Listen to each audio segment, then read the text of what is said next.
What's up, everybody? Jerry Howard from Guerrilla House Productions. I'm a local filmmaker and I love movies, and this is my collection of VHS, DVD, Blu-ray, and Laserdisc.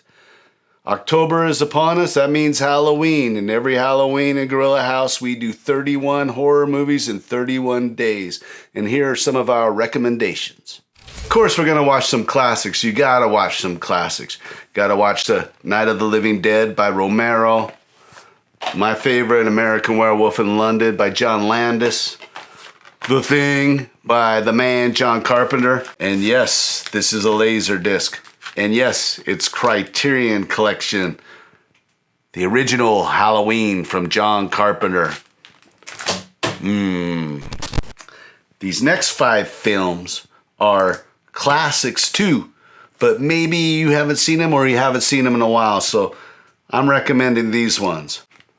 First off, we have from 1981, My Bloody Valentine. This movie is absolutely hilarious and really fun slasher movie. I mean, it's got everything you want. Bunch of kids go down to a mine, throw a party, drink some beer. Yeah, you know how that's gonna end. Funny thing about this movie is the kids are straight out of Rydell High. You know Rydell High from Greece? They all look like they're 35, 36 years old, but they're in high school. Whatever. They're going down to party in the mine. Use your imagination of what's going to happen. You cannot have a horror festival, at least in Guerrilla House, without at least one Hammer film. I'm a big fan. And this one's from one of the masters, director Terence Fisher. Frankenstein Must Be Destroyed with Peter Cushing. You might know him as Grand Moff Tarkin from Star Wars. This is the 5th Frankenstein movie in the Hammer film series, but you don't need to watch any of the other ones. They all kind of stand on their own. At any rate, this guy, man, he's just a menace to society. Total asshole. I mean, you just can't believe Dr. Frankenstein Cushing just bringing it as his asshole. And it builds to an explosive ending. Definitely one of my favorite Hammer films. Highly recommend. This next film is one of my favorite movies. In fact, I tried to take some elements of it, not with the special effects, but with the story from my short film, Curse of Weirdo. And that's called Pumpkinhead. It's from Stan Winston, and Stan Winston was a special effects guy for many years, and most of the films that you love, Aliens, a lot of James Cameron movies, The Man. It's a revenge movie, monster movie. This is one of my favorite movies. I highly recommend Pumpkinhead. There's a bunch of sequels. Pumpkinhead. Another one of my favorite filmmakers. This one's from 1963. Every horror fest, you need to have an anthology. Horror is really connected with anthologies. And this is one of my favorite ones called Black Sabbath by Mario Bava. One of my favorite filmmakers.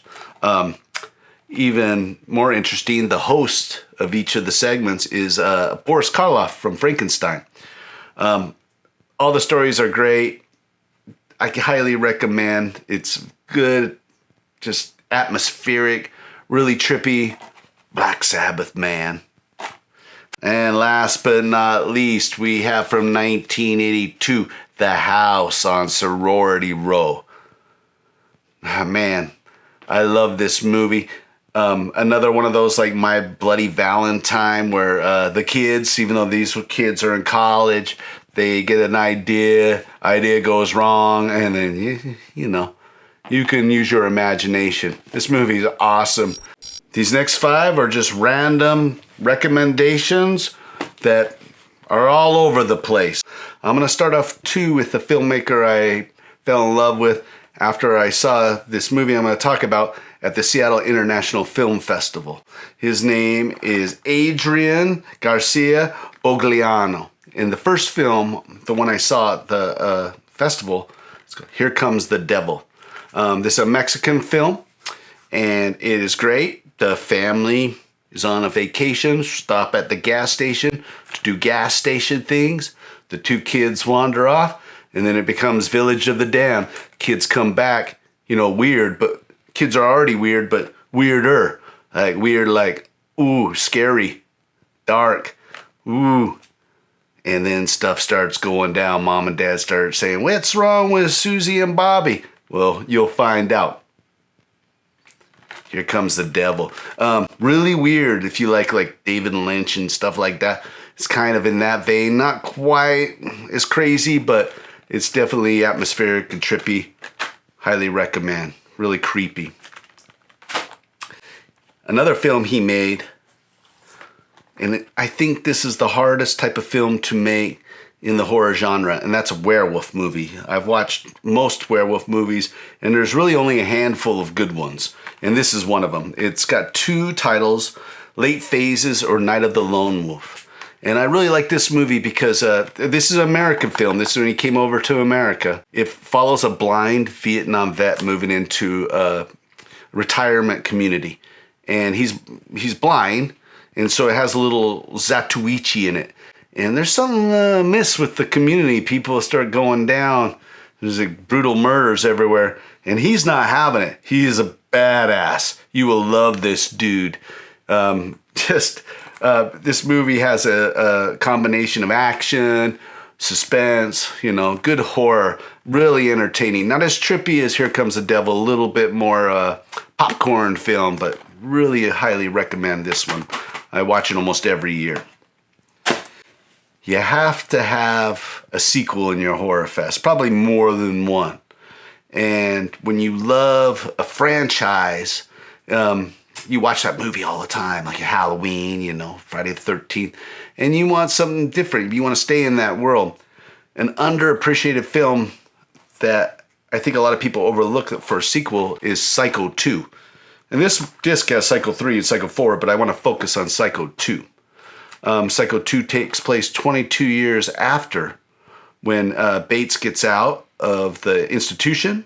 It is really good. This is an underrated movie. It's solid. It's actually written by Tom Holland, who wrote Fright Night and directed Fright Night and Child's Play movies. But this one is good, and you'll never look at a shovel again the same way when it's done. Psycho 2. Psycho 3 is good too. It's actually solid. It's not a throwaway sequel, but Psycho 2, The next film I want to talk about is from 2022. One of my favorite movies of the year, easily. And that is X by Ty West. I'm a big fan of Ty West. Haven't seen Pearl yet, which is the prequel to this movie. But I can't say enough about this. I've already watched it a couple times. And the second time, it was way better. Scary. And it keeps you on the edge of your seat. It pays homage to some of the classics. Texas Chainsaw Massacre especially. But I don't want to give too much away, but this is an outstanding movie. And I think that you'll enjoy it. In horror, remakes are part of the game. And remakes can be tricky, especially remaking a classic. I too snubbed my nose like when I heard this one was coming out. Dawn of the Dead from 2004. Dawn of the Dead, this movie rocked me. They basically just did the old Aliens. They just followed it up and turned it into an action movie. Still has some good scares, but this movie just flies. And it's got some funny parts, and I think it's really good. And I'm a huge fan of the original, and I went in with a bad attitude, and I love this movie. I watch it all the time, and I think it's really interesting to the people who are involved. I'm not a huge fan of Zack Snyder. This was his first movie. He went on to do the Justice League and the Man of Steel. Yeah, fine. But James Gunn wrote the screenplay, and I'm a huge fan of James Gunn. Did Slither, did the Guardians of the Galaxy, Super. Just an awesome filmmaker, and his fingerprints are all over this movie. Now, if you want to get hardcore and do a triple bill, I have the ultimate recommendation for you.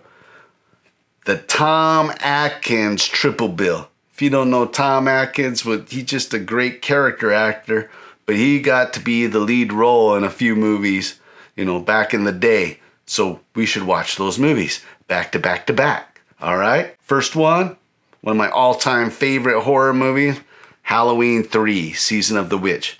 This movie's fucking crazy. I have never, you can honestly say, after you watch this, you've never seen a movie like this, ever. And for a long time, it was not even recognized, but the last 10, 15 years, it's developed a really big fan base, and I'm really happy that it has, because it is an awesome original movie. Yes, it has its faults, but hey, it rules. Tommy Lee Wallace directed this. Tommy Lee Wallace worked on a lot of John Carpenter movies in various roles, but he was the original Shape in Halloween. Check this movie out. John Carpenter did the score. It is bonkers. Then the other Tom Atkins film that would follow up Halloween 3, Night of the Creeps. When you watch this film, when it's done, you will realize this is one of the best titles ever in any movie. You'll go, oh, Night of the Creeps. Again, we're at a college.